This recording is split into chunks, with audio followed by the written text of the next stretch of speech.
All right, it's time to begin. I'd like to welcome everybody, but let's begin with the gong.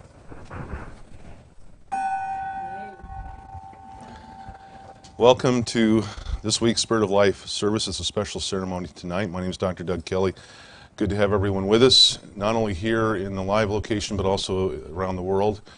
Good to have you here. Appreciate you taking your time to join us tonight for this special occasion. The Spirit of Life service, which we're at right now, is a weekly educational program of the International Church of Metaphysical Humanism. I'm still trying to say the old name. And we have a number of different educational programs. This is one. We also have a couple of different schools online where we offer bachelor's, master's, and doctoral degrees in metaphysics and spiritual counseling, life coaching, and several other areas, holistic healing, paranormal, and so forth. We also operate empoweredrecovery.com, help for those in addictive relationships. Paranexus.org is our association of anomalous researchers. And then there's metaphysicsinstitute.org, our premier school, and then ICHSworld.org, where you can take standalone courses. So that's a little bit about us. Our mission is to empower and explore the human spirit. That's what we're here to do. Now tonight, as I mentioned, it's a special night because it's one of our 4 annual ceremonies. Tonight is the Rite of Equinoctial Equilibrium. And yes, that's a mouthful, but it's named that way for a reason. In a couple of days, it's going to be the equinox, and so it's a good time to just take a snapshot of where we're at in life, and that's the point of this program. So in just a few minutes, Dr. Vicki Hunter is going to join me, and we're going to do this, have a little preamble, talk about what it means, and then we'll actually do the ceremony, which is relatively brief. It's probably 5 minutes or so. We'll do that. Then after that is over, we have a guest speaker. The topic is tapping one's power to heal the mind, body, and spirit. And our guest speaker is Dr. Jacent Mpalyenkana. She's a graduate of our school, and she is an interesting speaker and has been doing it for a while, so we'll look forward to that too. After her presentation, we got a couple of other announcements and so forth, and then we'll get into our new feature, which is the Enspirit Open Forum. We'll start with a short guided meditation, and then we'll open it up to those who would like to relate an experience of paying it forward, or doing nice, or if you want an inner oracle card reading, we can do that too. And this also is true for those in our broadcast audience. If you want an inner oracle card reading, we can do that too. And Dr. Vicki Hunter will also be joining me on that. I would like to start with our principles of belief. We have new folks with us, and I want to go over those real quick. So our 9 principles of belief, they are on this poster here, and we'll put them up on the screen as well. Number 1, as sentient and evolving human beings, we not only believe in practicing and living by the principle do no harm, but also in the principle of do right, thus enhancing the vibrational level of humanity. Number 2, we believe in the indomitable power of the human spirit to ultimately triumph in the face of any dilemma. The answers we seek already exist within us. We invoke and exert the counselor and guru within. Number 3, we believe that we alone are responsible for and capable of solving human social problems, and believe the roots of those solutions lie in exploring, understanding, and empowering the human condition. Number 4, we embrace the differences that make all human beings unique, recognizing that we all come from star material and are therefore equal, irrespective of heritage, beliefs, gender, or gender preference. One planet, one race, one ancestry, one destiny. Number 5, rather than a supreme being, we recognize and honor the divine energy that exists in all living things. Number 6, we believe the nature of a human being encompasses both a physical and spiritual aspect, and that human consciousness survives the death of the physical body in a coherent fashion. Thus, death opens a new chapter of life and conducts the individual into a higher state of existence. Number 7, we believe in self-acceptance, self-responsibility, and respect for free will, and that these 3 synergistically create the goal of self-completeness. Number 8, We believe in the value of practical education in metaphysics, metapsychology, and life skills as a means of empowering the human spirit and enhancing the human condition. We maintain an open but grounded mind to potential realities as yet undescribed by science. And number 9, we believe that discovering the true nature of consciousness and human existentialism will ultimately have a positive impact on human evolution and peaceful coexistence. And for those of you watching the broadcast, more information on these is available at metaphysicalhumanism.org. Okay, so we're going to now begin the discussion on our personal snapshot, one of our 4 ceremonies through the year, the Rite of Equinoctial Equilibrium, and we'll bring on Dr. Vicki Hunter. She hails from British Columbia, Canada. So we'll get her on, and when she comes on, we're going to have her pick, this is a new thing we started doing last week too, have her pick an inner oracle card at random to serve as a theme for tonight's program. Welcome, Dr. Vicki. Hello, everybody. Nice to be here. Well, actually, I did take the liberty of selecting a card just as you got started. Amazing and truly amazing.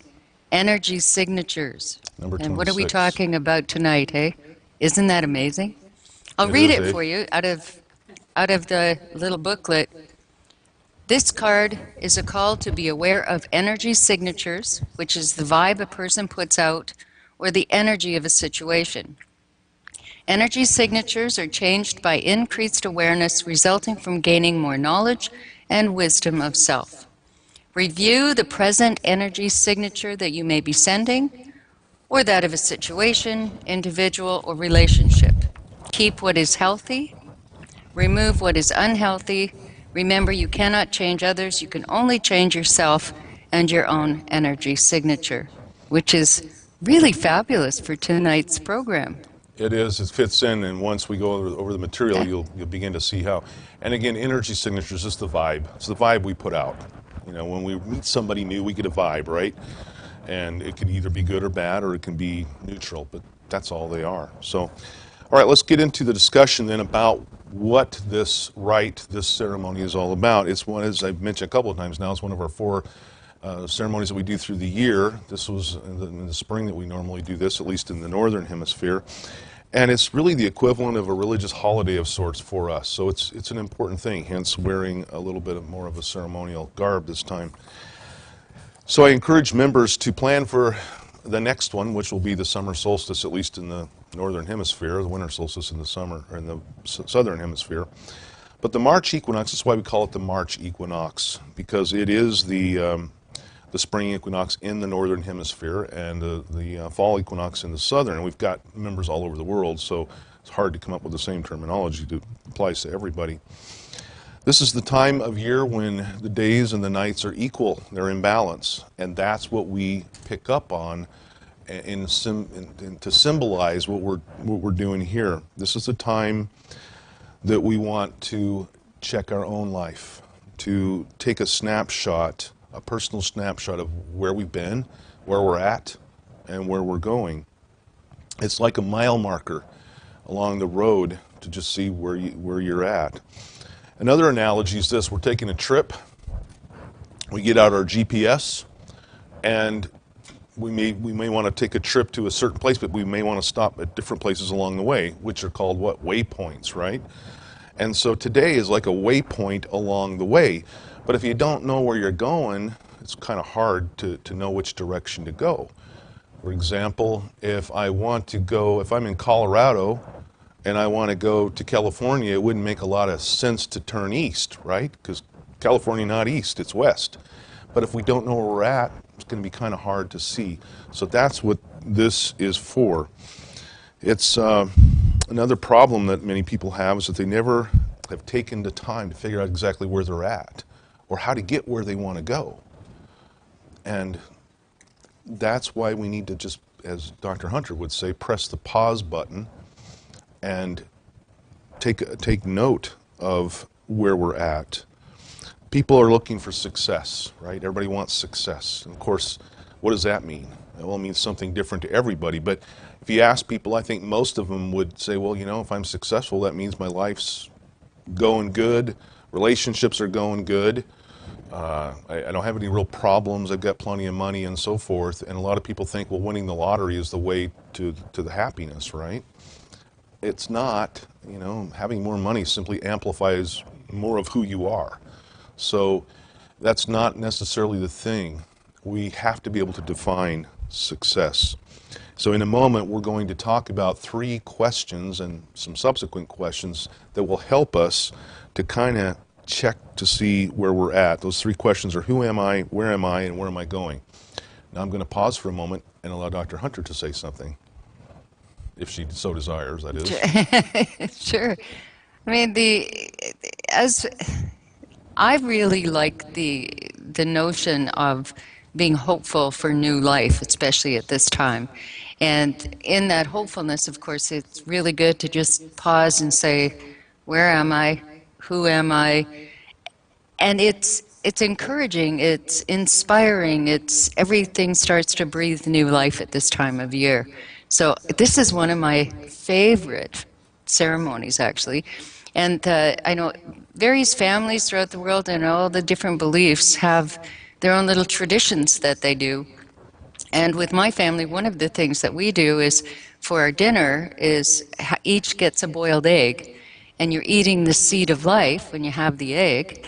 And we keep our shells. The shells from last year get scattered.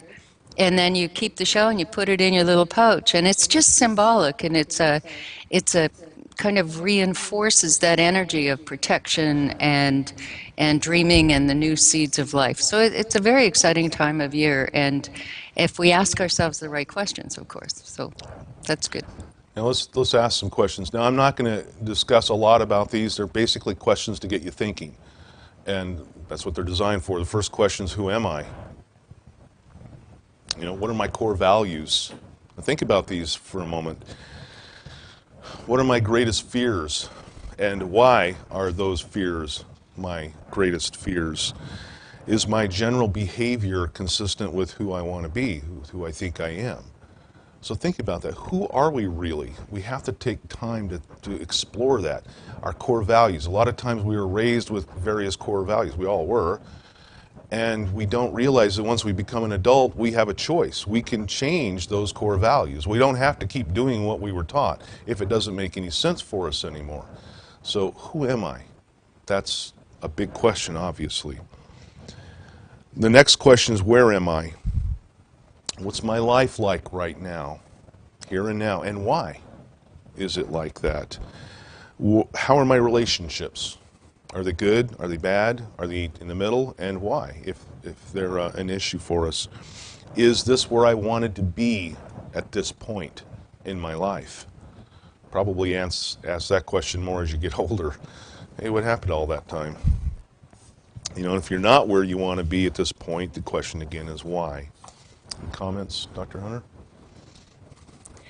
No, Okay. I'm totally agreeing.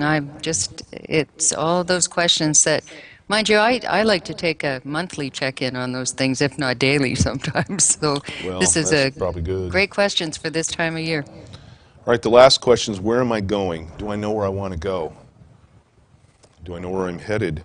Am I living my dream? Now, I used to ask that question a lot when I did seminars. You know, who here is living their dream? Every now and then I get 1 or 2 people who would raise their hand. And if you think about that for a moment, if you're not living your dream, why not? You know, life's too short and life's too long to not live your dream, to not get something out of that. So how do you figure out what your dream is? A lot of people say, well, I don't know what my dream is. I really haven't determined that yet. Well, a good question, very simple question, but very difficult to answer at times, is this. What do I call a good day? What do I call a good day? When you can answer that question, you will be well on your way to figuring out what your dream is and what you want to do with it. So, another question, what changes do I need to make today so that I'm where I need to be in 3 months or in 6 months or in a year? So all these questions here are designed to get you to think. Get you thinking about your life, where you're at, what you want to do. And I've said this a zillion times. We never want to get on our deathbed and have a bad case of the woulda, coulda, shouldas, the if-onlys, and the might-have-beens. Now is the time to seize your life and to do what you want to do. You know, follow your heart, follow your calling, whatever that might be. All right, so next up is the actual ceremony. And so we will begin this. This next part is read, and there's participated in by both myself and Dr. Hunter. So we will begin the rite. First we have the lighting of the flame. Right. First we have the gong. Got to have a gong. The gong is first. important. If I can actually hit it. And then we have the lighting of the flame. With the lighting of the flame, we commence the rite of equinoctial equilibrium, the time of year in which the day and night are aligned and in balance. We invite all those who are able to now join us in lighting the ceremonial flame. And we say, through the universe of which I'm a part, beats the energy of life and into my heart. A flame of fire lights up my soul with will and desire for the world to know. The energy of life beats through my heart and through the universe of which I'm a part. With the lighting of the flame, we symbolically transfer the fire of our spirit to a visual representation that we can see and feel. For in this way, we are reminded of the power of this fire, the power of our spirit, the fire of our passion to fulfill our unique and individual purpose, the passion of our spirit to do no harm and to do right, the never-ending light and warmth contained within us that honors the divine nature of all life and regards all sentient life as equal, having one common origin in the stuff of stars. We are one planet and one race, with one ancestry and one destiny. Connectedness. The energy of our unfettered consciousness creates an expanded awareness of the profound connection that we have to one another, to all divine life, to Mother Earth, and to the universe. We pause in grateful acknowledgement of the universal consciousness that connects and unites us all. We take a moment of silence in honor, remembrance, and appreciation for the interdependent relationships we have with those closest to us and with all living things.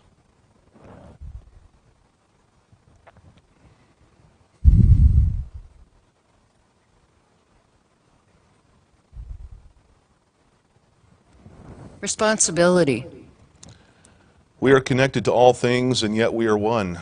In each one of us lies the indomitable power of the human spirit to ultimately prevail in the face of any dilemma, to rise above any obstacle, to triumph over any challenge. We recognize the inherent responsibility we have as a race of adept beings to resolve the challenges before us and acknowledge that this is as it should be. Self-completeness. The flame before us is complete within itself. It needs no other spark to sustain it. We too are complete within ourselves and need no other spark to sustain us. The synergy of self-acceptance, self-responsibility, and respect for free will creates self-completeness. We need nothing nor anyone outside ourselves, for the answers we seek already exist within us. Our flame is within. We look there. Equilibrium. This is the time of year that the day and night are in balance. They are equal. It is in this equilibrium that we seek to reconcile the things unequal, to recalibrate the things unbalanced, to recenter our consciousness and awareness, to realign our thoughts with the fulfillment of our individual and unique purpose. We draw from the cycles, phases, and rhythms of the universe that continue in perfect harmony from time immemorial. We attune the cycles, phases, and rhythms inherent in our own inner universe that they may serve our highest good and that we may serve others for their highest good in the spirit of do no harm and do right. So the day, so the night. So the universe, so our life. Equilibrium is renewed. Positive consciousness. In our innermost thoughts, in our heart of hearts, we strive toward positive consciousness, harboring ill will toward no form of life. So the energy within, so the energy without. So the one, so the many. We possess conscious awareness of the universal mind, the universal consciousness, the interconnectedness of all who are. Thus, synergy is created. We pause for a moment to send out positive energy to those in need.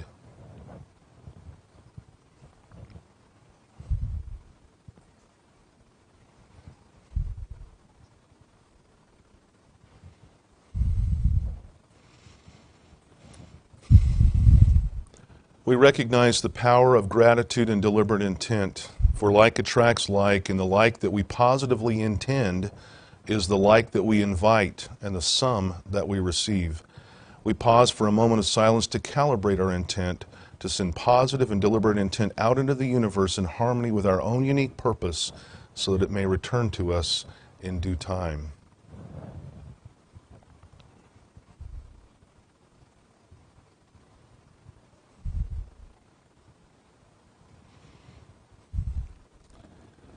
As the fire of the flame burns before us, so too burns the flame of our passion for doing right and the fire in our soul to immerse everything around us in the bright light of our positive intent. May the fire of our essence burn brightly to the higher good of all who are. The fires for life burn deeply within, joined with the universe, and creations begin. Brightly shining, new thoughts akin, and so it is, the light within, and so it is. With the quenching of the flame, we affirm the transference of its light, warmth, and energy to empower the spirit within us as a beacon of light shining brightly upon the world in the strength of do no harm and do right. We make it so, and so it is.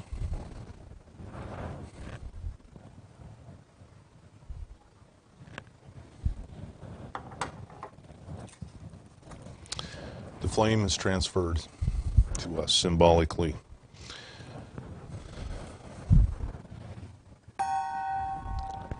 And that concludes the rite of equinoctial equilibrium. Thank you for joining us for this special occasion. And of course, next week we'll go back to our regular topics and so forth. Our next ceremony and rite is the rite of cynosure for the northern solstice. That's going to be on or around June 21st. And of course, we'll explain what cynosure is at that time. But we hope that you'll join us in celebrating that date when it comes up. Don't forget, everything that we talked about, ask those questions. Who am I? Where am I right now? And where am I going? Those are questions that we need to think long and hard about. All right. Thank you, Dr. Hunter. We're going to now move along with our program. Next up, we'll give our broadcast engineer, does that sound official and all? A chance to connect with Dr. Jacent. The next topic, and before I even introduce her, this is just a general statement not aimed at anyone in particular. While we are always interested in new and different perspectives, the views of our guest speakers do not necessarily represent the views of the International Church of Metaphysical Humanism. All right, so hang tough, Jacinta. Her topic tonight is tapping one's power to heal the mind, body, and spirit. Dr. Jacent Mpalyenkana is a professional speaker, certified success coach, and the published author of 3 books. Dr. Mpalyenkana graduated in 2014 with a PhD in Metaphysical Humanistic Science, summa cum laude from the Institute of Metaphysical Humanistic Science, our school, premier school.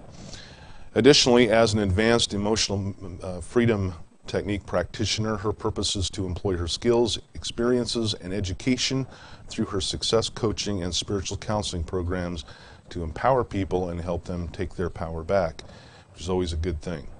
And her website is tapthegood.com. Tapthegood.com. Are we good? Okay. I don't see. There we are. Dr. Jacinta. Welcome to the program. Tapping into one's power to heal the mind, body, and spirit.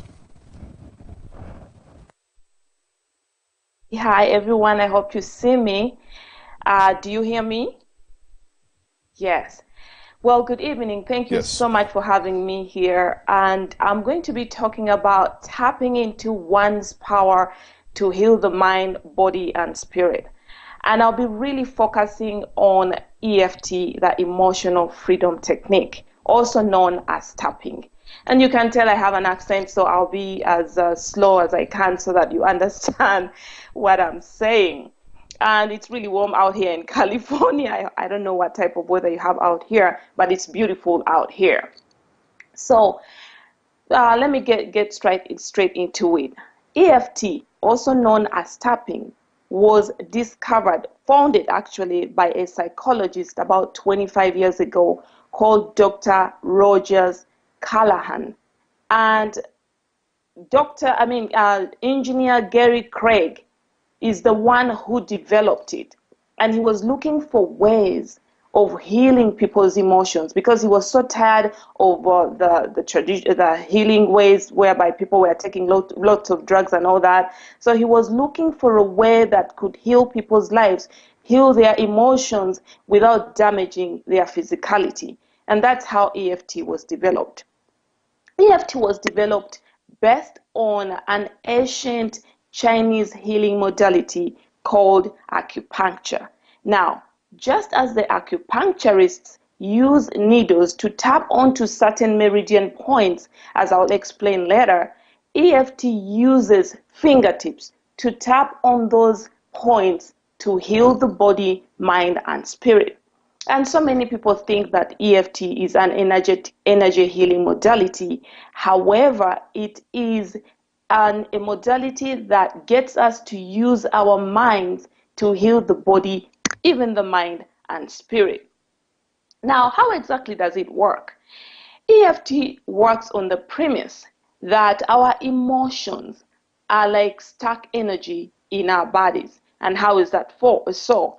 You see, our emotions are built. For instance, if you were a child of about 6 years, 7 years, before you turn 7 actually, and you experience your parents having a fight and they're screaming, and because you have not yet developed that cognitive attributes, your limbic system in the brain, that the flight fight system that saves us from danger, makes an alarm in your brain that it's dangerous. So as a child, you run and hide. However, when you grow up, every time a similar event comes up, you kind of like get so scared and run for your life. It kind of like reminds you, it's like a red tape that reminds you that there is danger. And those emotions log in our body not only to disrupt us from being creative and going for our dreams and expansion, they also could log into our bodies as physical disalignments. And it's based on the meridian system, like I said. And the meridian points, according to the Chinese, are those points through which energy exits our body and also enters through our body. And these points are, for instance, above the head, the eye, side of the eye, below the eye, the nose, the cheek, the chin, and everywhere else that you have to tap. So EFT works by tapping on those points as we focus on an emotion that we want to let go. And how does that exactly work? You may wonder. My own interpretation is that, let's imagine that you are in a room that has power points, let's say four power outlets. And you've been given instructions that you do not input any electrical equipment above a certain voltage. Now, if you put any electronic equipment above the required or recommended voltage, there is a short circuit, probably in the room and the entire area of the house. So the way to regulate the energy, the power in the house, is to remove that electronic equipment that has a different voltage and then go outside or wherever your box is and turn on the power again. And that's how we really operate.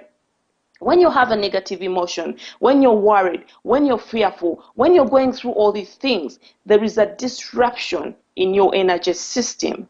And EFT works by getting inside you as you tap onto these meridian points and getting face to face with these emotions. And you might wonder, how does that exactly work? Well, it even gets more interesting, because my own interpretation is that emotions are fed, they are fertilized by resistance. The more we resist them, the more they log into our psychic and bodies and promote fear, promote worry, even promote disease. So by tapping and mentioning, for example, this fear or worry, whether you believe it or not, you're actually getting in front of that emotion and telling it, hey, listen, I'm no longer resisting you. There is no reason for you to log into your system. And guess what? That emotion dissolves and and kind of like disappear out of your psychic. It's like, for instance, if someone is pushing against you and you're pushing against them, what happens? You end up pushing each other. But the moment you stop pushing, that person realizes that they no longer need to push against you. So they could push you and maybe you fall, but they won't need, you won't be contributing to that push activity. And that's how emotions really log into our bodies. So the moment we tap, it's like we are stopping the push, we are stopping the resistance, and these emotions find a way to let go and dissolve out of our systems. And actually, it's been proven scientifically. There is a doctor called Dr. Patricia Hiluni. She's a clinical nutritionist. And what she did one time, she got 6 people, and 3 of them were not really feeling well. So what she did is took blood samples from these 6 people. Now, she explains in her experiment that a healthy person, a happy person, a vibrant person's blood is like a free flowing river. A person with worry or stress or body disalignment, their blood is kind of like stuck. It's almost like a swamp. So she saw the result. 3 people's blood was flowing like a river, meaning that they were healthy and happy. And then the other 3 people were stressed or had some sort of ill-healthy disalignment. So what she did is get the 3 people whose blood were like a swamp and wasn't flowing, and got an EFT practitioner to tap for in just 5 minutes. When she took the sample again, the blood of these 3 people was actually flowing normally like a river. So that really proves it that EFT has a way to help our energy flow. It has a way to balance our energy. It has a way to regulate our internal energetic system and help us feel good about ourselves. Now, what does EFT heal?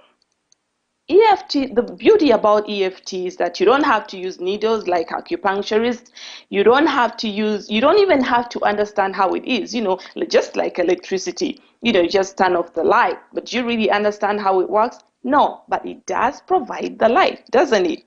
So EFT works so powerfully because it gets to the root cause of the problem.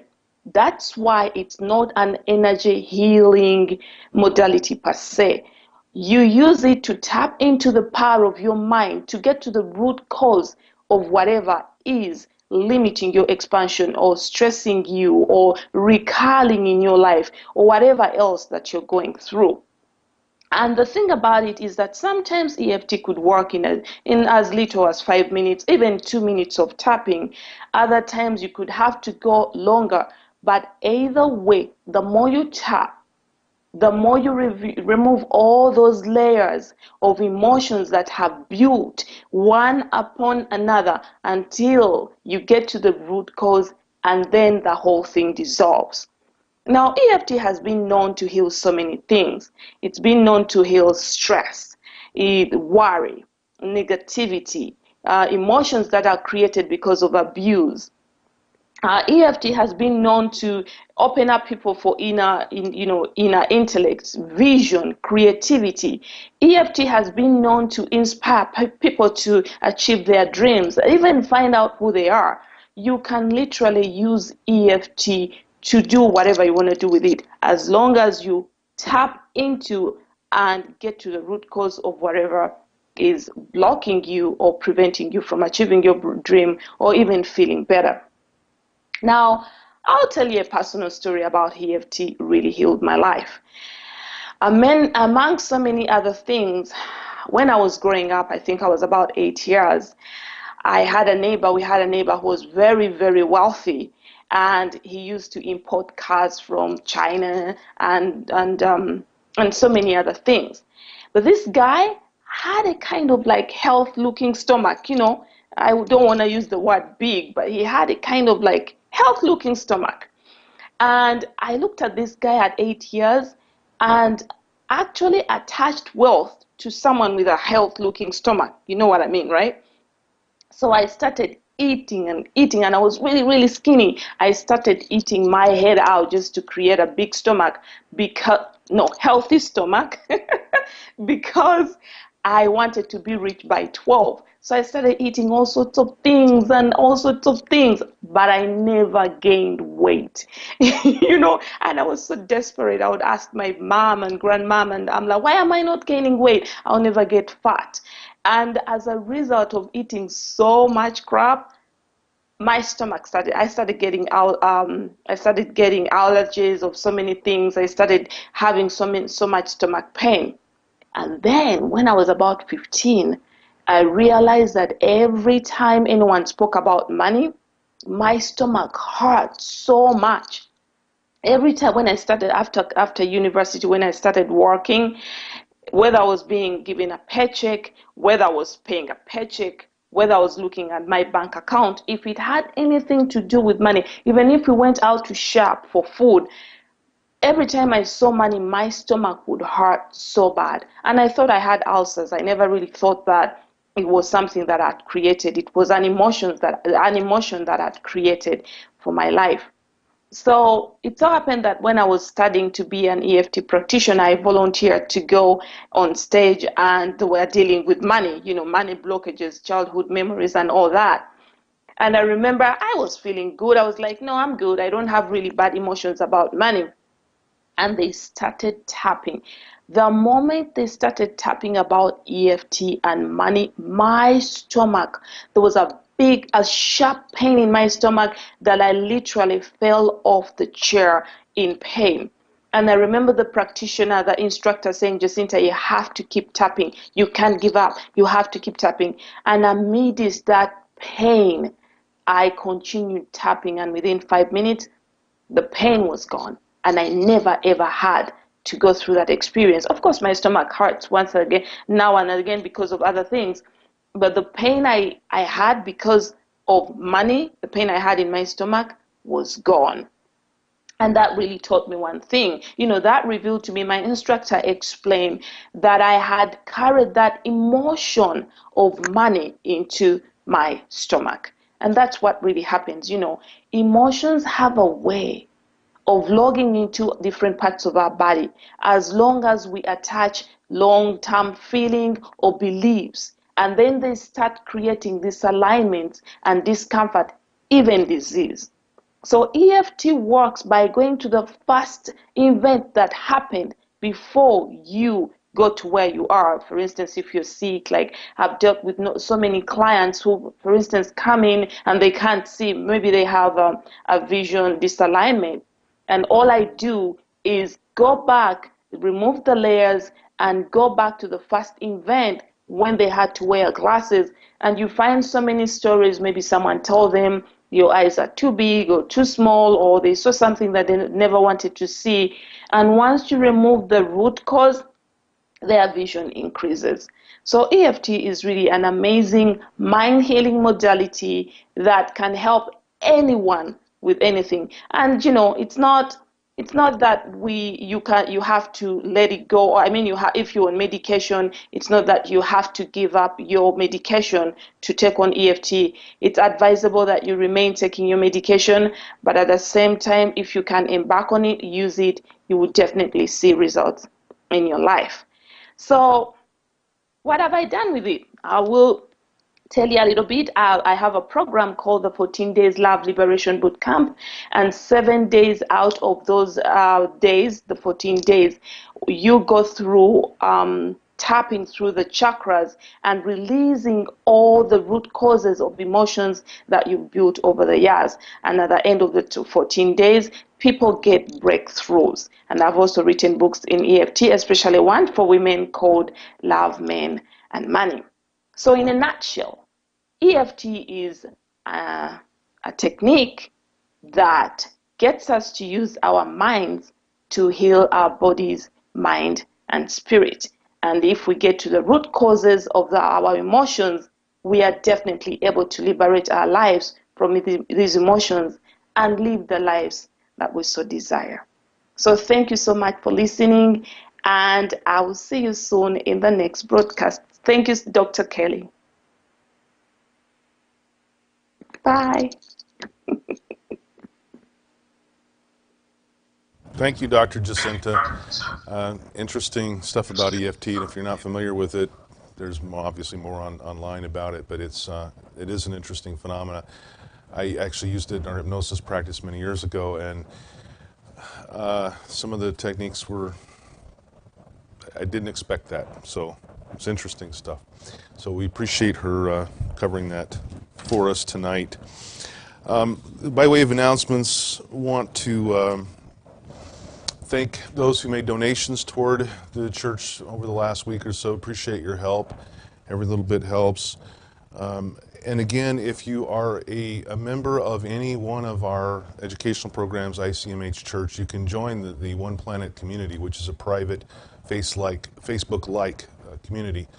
And all the information is there. Just go to ICMH or metaphysicalhumanism.org. Any of the schools, any of our programs, you're eligible. And if you join, then your family and friends can join too, if they so desire. All right, next week I will post my topic, but we do have another guest speaker, Dr. Rob Avery. He'll be talking about thinking for yourself regarding unexplained phenomena. So he'll be actually coming to us via Skype from Great Britain. That will be next week. And in just a minute, we're going to do our Enspirit Open Forum. We'll start with our meditation. Before we do that, I just wanted to make a quick mention that tonight I am honored to have my dear friend and mentor, Sal Balderrama, with us. Maybe you remember a few weeks ago I talked about him. It was all good.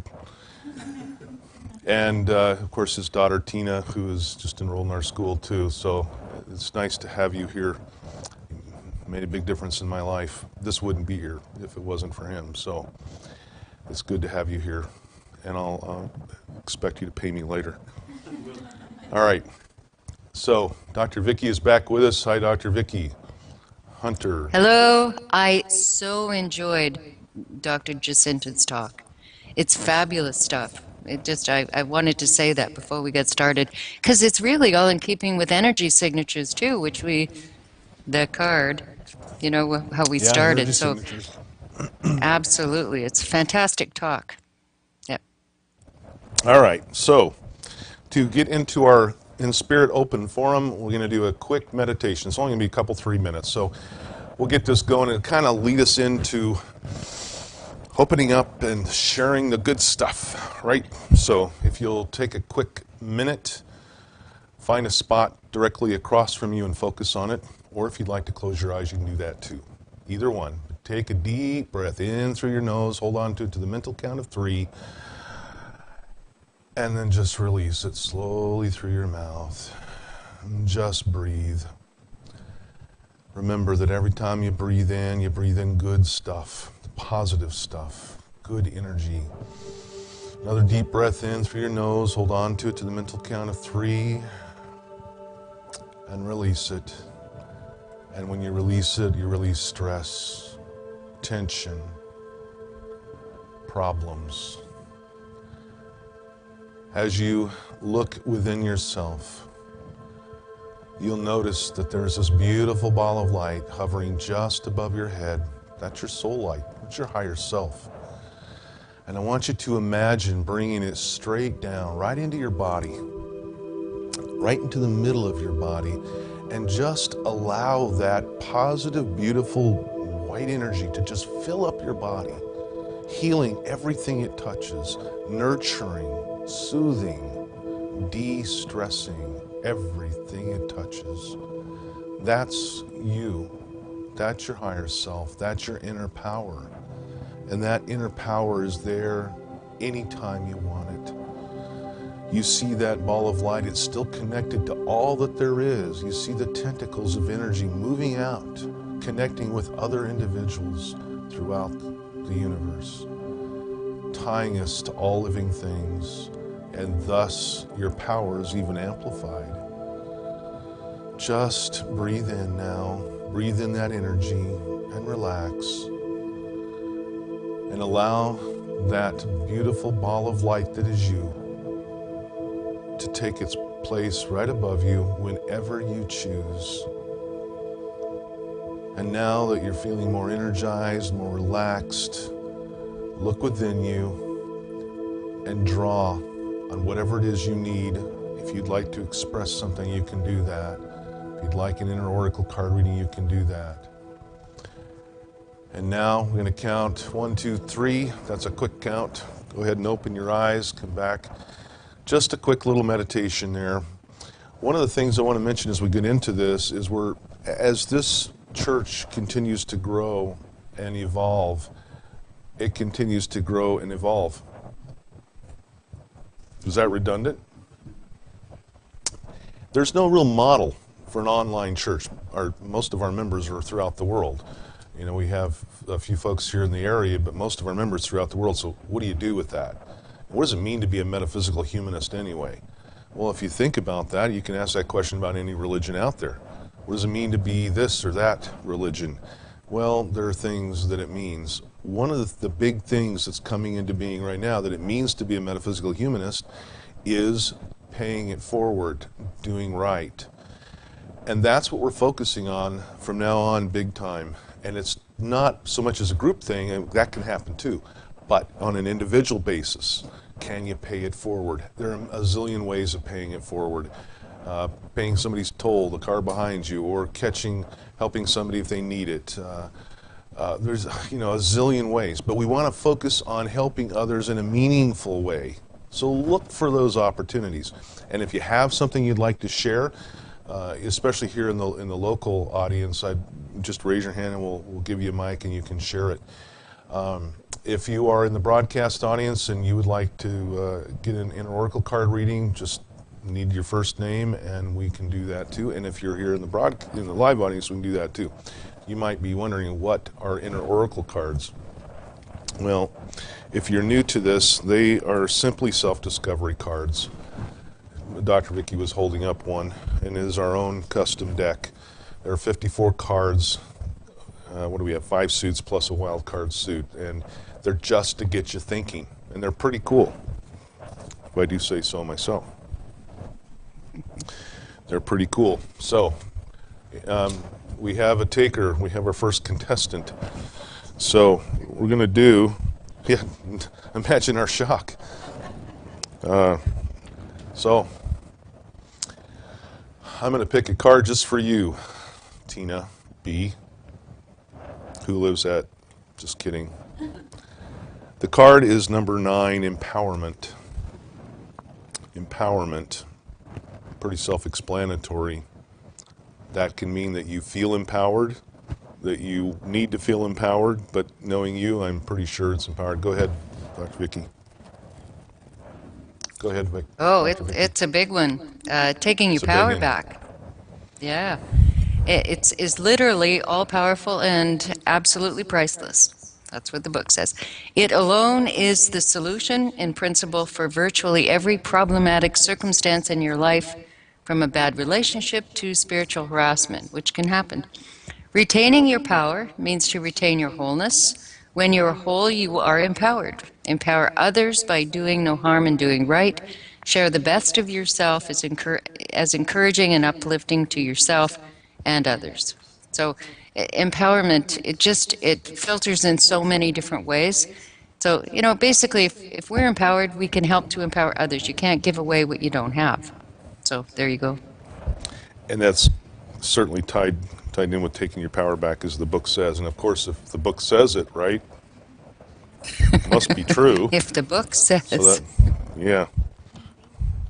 At least it's true for us because we wrote it. All right. We're going to do, we'll come back around if we want to. We're going to do one card choices for right now. Do we have anybody in the chat room that's looking? Yes, Dr. Jacent asked if we would pull one card. I'm sorry, we don't do that for guest speakers. Okay, yes, we can do that. She's special. She's very special tonight. Of course she is.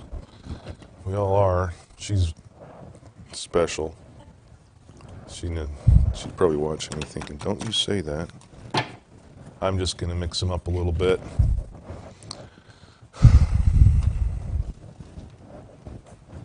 And I'm thinking of her, and I'm just going to pick a random card, which I have. This is number 2, esteem and validation. Number 2, it's in the Life Leadership Paragon suit, self-acceptance. Esteem and validation. You want to go ahead, Dr. Hunter? Sure. Self-esteem is self-worth based on internal expectations and validation, not to be confused with them-esteem, which is self-worth based on external expectations and validations. That is like what others think. High self-confidence is not the same as high self-esteem. Self-validation is the highest regard you can give to yourself. Fully experience the truths of your own path. Now, I would interpret this for Dr. Jacent that she may well be going through another rite of passage in a way, and because we all go through many, sometimes we think we have it and then we realize there's more, you know. So I would say that it's really encouraging that there's another building up of, being that self-centered and that, self-certainty. So I would say this is a really positive card. Yes, good. Now, can we pull any card for anyone and get something out of it? Absolutely. Yes, nothing absolutely mystical we can. about these. All right. I think Jenny is next. I think. Jenny. Okay. Jenny. Jenni, I believe. Right. Jenny. I was looking forward to meeting you tonight. No guilt there. Maybe another time. Okay. All right. For Jenny, it is then. It has to be this one. Open-mindedness. It's card number 38. I like that one too. Well, I like them all. So, but there's messages What's in not each to one. like? Yeah? I know. An open mind is sensible and grounded. An open mind avoids preconceived notions, especially ones that are based on personal agenda, theory, or a preferred belief. An open mind is not gullible and credulous. Rather, an open mind thinks critically and searches for additional possibilities. It absorbs knowledge and searches for credible solutions and conclusions. I think that this is saying, in a way, that, it can mean you could be more open-minded, but I'm going to go by my feeling here to say that I think Jenny is now going through a process of opening her mind to new beliefs, new theories, and new ideas. So I think that's really encouraging. I concur with that. All right. Anyone else would like a one-card reading? Phyllis.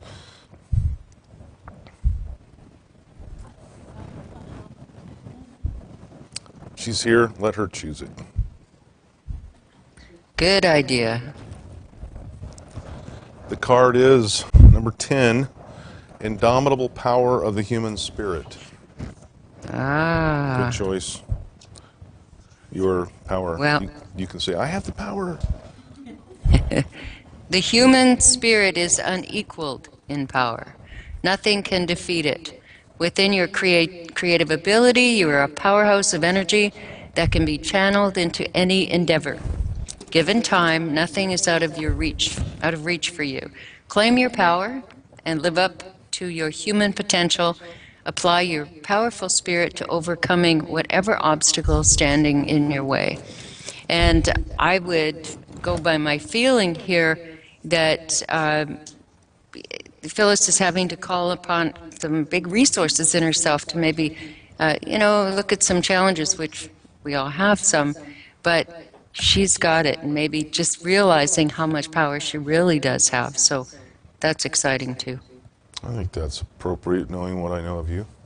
Good. Anybody else want a reading before we move on? Anybody? Alexander? Okay. Alexander?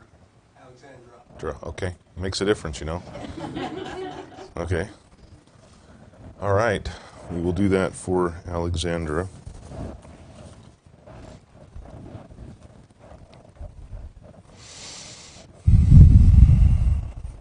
It's this one. Number 38, open-mindedness. This happens. I mean, out of all these cards, how is it, and I've shuffled them several times since we pulled this one, how does that happen? I mean, this happens. I mean, it's just random. It's like, okay, go buy a lottery ticket, right? Yeah. All right, open-mindedness for Alexandra. Well, if Alexandra, I'm sure, was listening, and it would apply that Alexandra would also be going through a new time in her life of opening to new beliefs. And part of what happens during that process is to learn how to dispel old beliefs, kind of break them down and question them and throw them out if they don't fit anymore. So that open-mindedness. And when this happens, that we get a repeat of cards, I see this in the tarot all the time. There's 78 cards in the tarot. And if I lay the cards 5 or 6 times, keep shuffling and keep laying them down, there are bound to be repeats. And I say, gee, I got a better chance of winning the lotto mathematically for that to happen. But I think that sometimes that energy is so profound and we have these cosmic intersections that it's just going to show up. It's fascinating. I felt compelled to draw another card for her. Number 4. Okay. Past, present, future.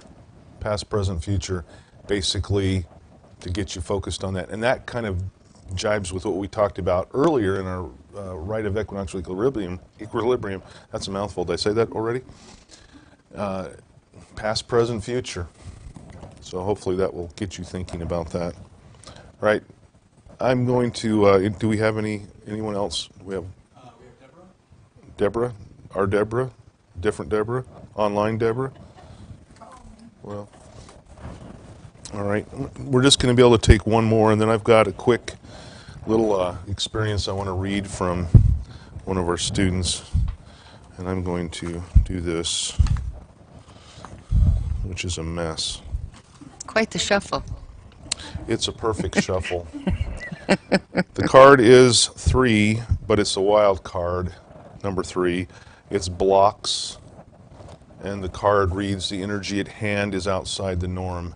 Card number 3, blocks. She's quickly turning to it. I'm getting there. It's at the back. It's not that long of a book. I know. It just takes me a minute. There's a time for movement and a time to sit still. This is the interesting thing about blocks and blockages, is it doesn't always, it's not a negative by any stretch. It can be a very positive card. What may seem like blocks could be an opportunity to reevaluate. And I think we've all had those moments where we say, why isn't anything happening? Well, maybe it's because we are supposed to sit still for a second. So it's to allow the universe to open new doorways. And that's usually what happens. At times, we simply need to get out of our own way in order for events to unfold as they should. It can feel like free-falling. I love that word, eh? It can feel like free-falling when a leap of faith is required. If blocks continue, it may be time for a new direction. So do not dismay. Blockages serve purposes. Diligence and insights required. Remain open. So for Deborah, it's, if you feel like things are stagnating a little bit, just take a long bath and meditation and have a drink of wine and chill out, things are happening. That'll fix everything. Good advice. All right. Now you know it.